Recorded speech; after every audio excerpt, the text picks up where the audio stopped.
कुछ दिनों बाद ज़ारा के घर एक रिश्ता आया, एक वेल्दी बिजनेस फैमिली का लड़का। अब्बू अम्मी बहुत खुश हो गए। अम्मी ने ज़ारा को कहा, बेटा ये तुम्हारे लिए परफेक्ट मैच है। फैमिली रिच है, एजुकेटेड है और तुम्हें एक सिक्योर लाइफ मिलेगी। आरिफ के बारे में भूल जाओ। ज़ारा का दिल टूट गया। उसने डायरेक्टली कहा, मुझे कोई और लड़का नहीं चाहिए। अगर आप मुझे फोर्स करेंगे तो मैं आपके डिसीजन के अगेंस्ट जाऊंगी। घर का माहौल और गर्म हो गया। अब्बू गुस्से में चिल्लाए, ज़ारा अगर तुमने आरिफ का नाम दोबारा लिया तो तुम मेरी बेटी नहीं रहोगी। ज़ारा की आंखों में आंसू आ गए, लेकिन उसने जवाब दिया, फिर मुझे बेटी कहना बंद कर दीजिए, क्योंकि मैं आरिफ को छोड़ नहीं सकती। आरिफ को पता चला। जब आरिफ ने ये सब सुना तो उसके पैरों तले ज़मीन खिसक गई। उसने डिसाइड किया कि ज़ारा के घर जाके डायरेक्टली बात करे। उसने अपने दोस्तों से कहा, मुझे फाइट नहीं चाहिए, मुझे रिस्पेक्ट चाहिए। अगर मुझे ज़ारा को पाना है तो मुझे उसके पेरेंट्स को कन्विंस करना होगा। ज़ारा अपने रूम में रो रही थी। उसके अब्बू अम्मी का अल्टीमेटम उसके दिल पर चोट कर रहा था। उसने आरिफ को टेक्स्ट किया, अगर तुम नहीं आए ना तो शायद मैं हमेशा के लिए खो जाऊंगी। आरिफ ने मैसेज पढ़ते ही डिसाइड कर लिया, अब डर का वक्त खत्म, अब वक्त था सामना करने का। दूसरे दिन शाम के वक्त डोरबेल बजी। ज़ारा के अब्बू अम्मी ड्राइंग रूम में बैठे थे। जब डोर खुला तो सामने आरिफ था।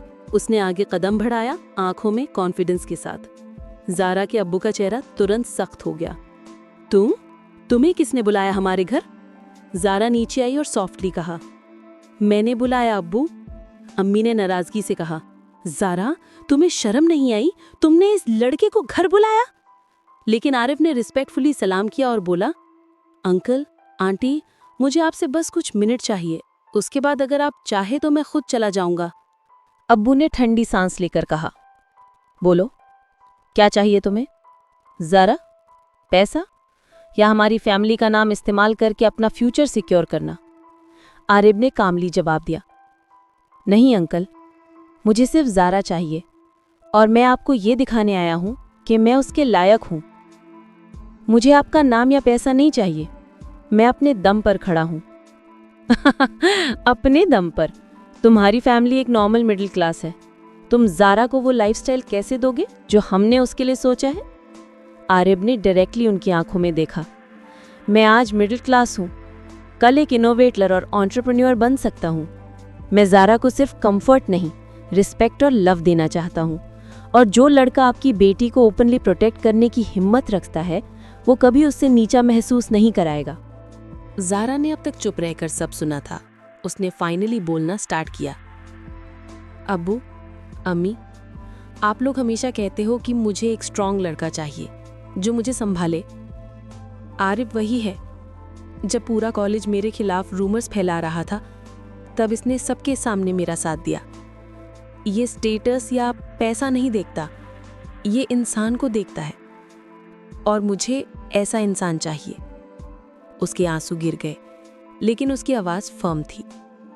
रूम में कुछ सेकंड्स के लिए साइलेंस था। अब्बू अम्मी ने एक दूसरे को देखा। उनके लिए ये पहली बार था जब ज़ारा ने अपनी लाइफ के लिए इतना स्ट्रॉन्ग स्टैंड लिया।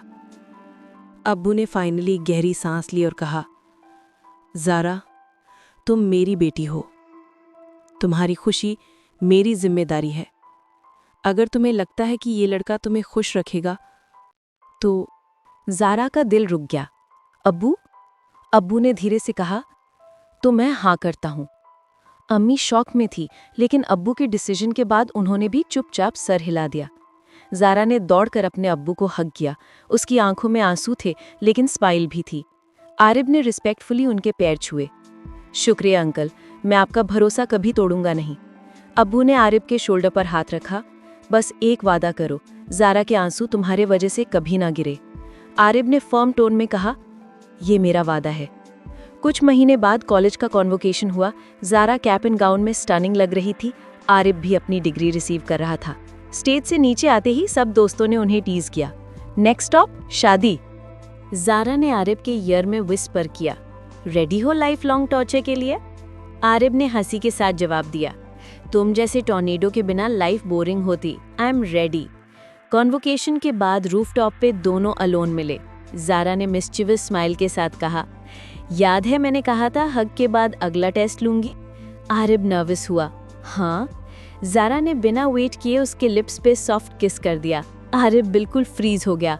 ज़ारा हंसी और बोली, कंग्रेचुलेशंस मिस्टर साइंटिस्ट, तुमने टेस्ट पास कर लिया। और दोनों एक दूसरे की आंखों में देखते रहे, एक फ्यूचर के प्रॉमिस के साथ। कुछ महीनों बाद आरिफ की जॉब लग गई। बहुत मेहनत करके वो ज़ारा के लिए सब कुछ किया जो लाइफ ज़ारा डिज़र्व करती थी। उसके काबिल बना। ज़ारा के फादर को उस पर नाज था कि ये मेहनती लड़का है, मुझे मेरी बेटी की पसंद पर नाज है। फिर वो दिन आया जिसका ज़ारा को इंतज़ार था। शादी का डेट फिक्स, घर में खुशी का माहौल, सब बहुत खुश थे, आरिफ और ज़ारा भी। ज़ारा ने पहली बार आरिफ को अपना कमरा दिखाया और फिर थोड़ा रोमांटिक मोड ऑन हो गया। दोनों एक दूसरे के प्यार में खो गए। वो दिन भी आ गया जब आरिफ दुल्हा और ज़ारा दुल्हन बन गई। बहुत ही धूमधाम से दोनों की शादी हुई। आखिरकार ज़ारा को आरेब मिल गया। ज़ारा और आरेब बहुत खुश थे। वेडिंग नाइट आरेब ने ज़ारा को मुंह दिखाए में एक घर गिफ्ट करता है। वो घर जिसमें ज़ारा के लिए सारी फैसिलिटीज़ मौजूद थी जिसकी ज़ारा को आदत थी। ज़ारा ने एक्सेप्ट किया गिफ्ट और कहा, अब यही मेरा घर है जहाँ तुम हो। मैं तुम्हारे साथ इस घर में रहना चाहती हूँ, जहाँ तुम खुश वहाँ मैं। ये सुनकर आरेब का दिल और खुश हो गया कि मुझे दुनिया की सारी खुशी मिल गई। इस तरह दोनों की लव स्टोरी कामयाब हुई। प्यार करना गुनाह नहीं है, हाँ अगर हो जाए तो उसे निभाना पड़ता है। खुश दिली से फैमिली आगे आती है प्यार के, मगर लड़का स्ट्रांग हो तो किसी लड़की के घर वाले रिजेक्ट नहीं करते। तो इस कहानी से आपको क्या सीख मिली? कि लड़के का स्ट्रांग होना बहुत ज़रूरी है। प्यार करना गुनाह नहीं, हर शख्स का हक है। मिलते हैं इसी तरह किसी और लव स्टोरी के साथ। उम्मीद है लास्ट पार्ट पसंद आया होगा। मज़ीद वीडियोस देखने के लिए चैनल को सब्सक्राइब करें, बेल आइकन को प्रेस करें ताकि हर नए वीडियो आप तक पहुंचती रहे।